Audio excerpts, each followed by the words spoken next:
like a Hellcat. Hello, magandang araw. Hello mga kaibigan, magandang buhay. Sana po nasa maayos po kayong kalagayan. Sana po marami kayong blessings na dumarating. Ngayon po ay ang subject po natin ay ang tinatawag nating Raptors are this medicine. Kasi po, puro na lang po tutorial ang video ko.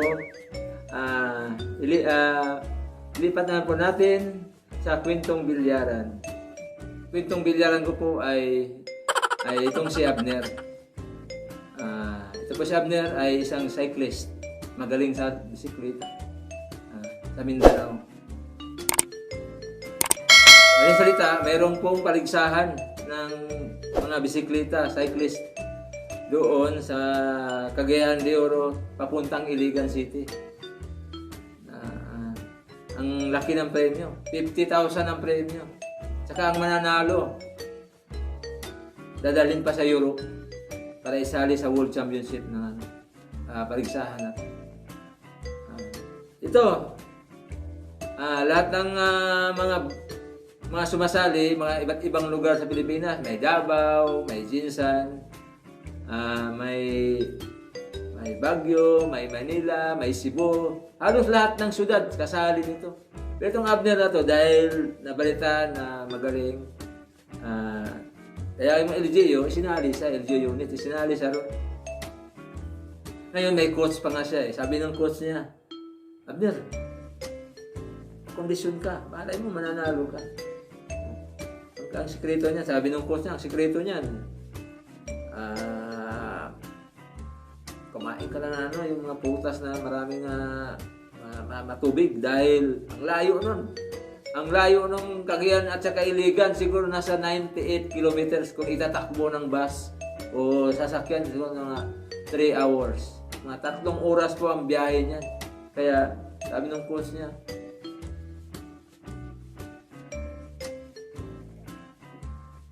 magpa-condition ka kasi bukas yun ang araw ng laban nyo. Sabi niya yung Udmer, sige, kumain sabi niya ng maraming prutas kasi magpa-condition daw eh. Madali salita, kinabukasan nandun na sila sa highway. Ready na sila, nakapila na sila lahat ng lugar, kasali. Sabi ni Abner, talagang atat-atat eh. Excited si Abner na kasi gusto niyang manalo talaga eh. Ngayon nangyari, nagka-alboroto yung tiyan niya, naramdaman niya na alboroto. Putang, grabe. Kaya pa ito nangyari. Ngayon, sabi ng organizer sa pag pumutok yung baril, takbuhan na. Sabi ng takbuhan na, pagputok ng baril, takbuhan. Ito na, kapila na, naka-ready na lahat. Mga medical team, convoy, mga pulis na una na. Kasi yung daan. Ayun, pumutok na yung baril, takbuhan na ngayon. Itong Abner, naku, dahil sa BM niya, pag-ganun-ganun siya, dandahan lang kasi parang lalabas na eh. Kaya talaga pinipigilan niya. Nabaramdaman ng coach niya, ano nangyari? Kanina eh. Sabi ng coach niya, mga medical team. Coach na! Bakit na lang, Sige na, sabi niya. Sige, mauna na kayo. Sabi niya, mauna na kayo. Ako nang bahala. Kasi parang kaya ko pa. Sige na. Ay, ikaw bahala. Sabi ng mga medical team, ikaw bahala ha. Kaya mo pa. Sabi niya, kaya ko pa. Sabi ng coach niya, sige, mauna na kami. Basta, mauna na kayo. Sunod na ako. Ayan na, nauna na yung mga kasama niya, yung mga kalaban niya, nauna na. Pali salita. Napadaan siya ngayon sa tulay. Sabi niya, magbawas ako. Bumaba siya sa tulay. Pagbaba niya sa tulay, nagtumigil siya dun, siguro, nasa mga 30 to 40 minutes. Nagbawas siya ron. Talagang lahat ng ginahin niya na, ibawas na niya. Isang oras siguro, hanggang dahil magpahinga pa siya eh. Pag akyat niya dun sa tulay, tamang-tama naman, dumaan yung 10-wheelers. Kilala pala siya ng driver. Sabi ng driver, "Oh, Abner! Ano nangyari?" Kasali, sabi niya, Abner, kasali ako doon sa ano eh. Yung contest ng cycling eh, kasali ako ron eh. Sabi niya, oh, malayo na yun. Sabi niya, gano'n ba? Eh, sabi nung driver, sumakay ka na dito, sumakay ka na. Di, ang ginagawa niya, sumakay na siya. Sumakay siya. Ngayon, tumakbo na yung 10-wheelers, ngayon. Hanggat nabutan na yung mga kasama niya. Nabutan, nakitang-kita na, pati yung ano, kasi narinig na nga yung ano eh, yung yung tunog na ganito eh. Narinig niya, nakita nga niya yung mga kasama niya, talagang pagod-pagod na eh. Pagod na, ganon. Yung mga boss niya, na doon ng quit. Sumilip siya sa butas. Tinignan niya. Yung mga kalaban, pawis na pawis yung mga kalaban niya. Ito rin ang lamo kasi pakisado yung mga kalaban niya. Ewan siya, sabi niya, nakaisip siya ngayon, sabi niya, sabi niya, bago dumating doon sa oval field ng Iligan City, bababa ako, sabi niya. Ang ginawa nga niya, lumampas na yung 10-wheelers doon sa sa delegates ng lumampas. Hanggat nauna nga yung 10-wheelers, saka siya nandun. Naisip niya, bago dumating doon sa oval field, bumaba siya doon sa sa may tindahan, sa may sari-sari store. Bumaba, sabi niya, baba na ako rito, dito lang muna ako. Sabi niya, ikaw ha? O, sige, ayos na ba? O, sige. Bumaba siya ngayon. Pagbaba niya, nanghiram siya ng isang timba dahil kukuha nga siya ng tubig. Doon sa, Gripo, sa Bombay. Di pa rin salita, handa na siya doon sa tubig, saka saka pahiga-higa pa siya doon. Pasipol-sipol pa eh. Pasipol-sipol pa siya Abner. Ngayon, narinig na niya yung busina ng ganito, narinig na. Sabi niya, paunahin ko muna yan. Pinauna niya ngayon, yung kalaban niya, saka yung mga medical team, saka yung convoy ng mga pulis, saka yung pinauna niya ng konti. Ngayon, nilabas niya yung bisikleta niya, cycling. Tinakbo ni Abner ngayon. Padyak siya ng padyak. Kasi malakas na siya padyak siya ng padyak. Hanggat natapatan na niya yung mga kasama niya. Lumingon yung lahat ng kasama niya. Sabi, ano ba yun? No. Siya, wala na lumingon na niya. Takbo na siya. Andun na siya sa oval field. Dalawang ikot siya dun sa oval field. Dalawang ikot. Ikot.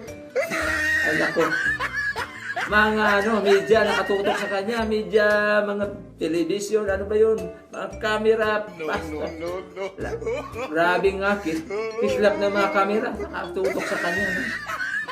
Tapos interview sa kanan, interview sa kaliwa, grabe interview, Ayan, awarding of prize.